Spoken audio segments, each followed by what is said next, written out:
you know, obviously the importance of National Reconciliation Week, and just what's your understanding and how do you think of the importance of truth-telling to you?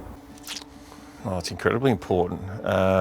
Truth-telling gives us context about history, it gives us clear understanding, and it ultimately breeds respect between people, and I think that's what we're currently missing. But I think you're right. I think as a nation, I think we really need to get down to the bottom of it, like what is truth-telling to everyone? Yep. And many people don't know about our history. And why would you if it's not been sort of taught? Yeah. Well, I grew up in the school system here in WA and was never taught the truth. And that makes me a little bit cross, actually. And I want to make sure that stops. What do you think we need to learn, as a West Australian culture?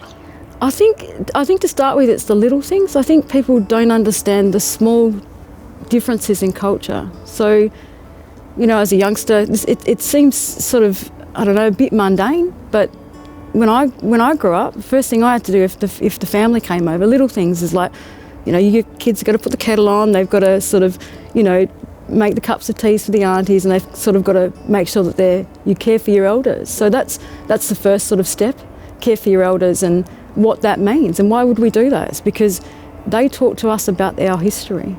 So one of the things for me in the 6 weeks that I've been deeply involved in this is actual history of how advanced the culture was.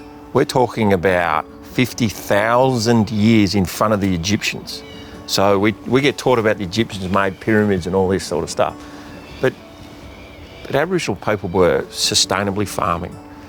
They were utilising irrigation. They were storing grains. They were looking after the land. We're part of the oldest living culture in the world. And with that sort of skills and knowledge back then, it just blows my mind. I think a key word that you said was back then. That's a bit of a myth. It's actually now. Yeah, true. We still hold that scientific knowledge. Yep. You can go out with elders and they can tell you exactly how to get barley grubs, and they know why that tree is, why you get it from that tree. Yep. And if you can't get it from there, you can get it from somewhere else. And the knowledge of especially the women, of plants, medicinal plants, and the scientific knowledge that Aboriginal people still hold and still practice today, I think is one of the most important things that I've come across in my research, that blows my mind.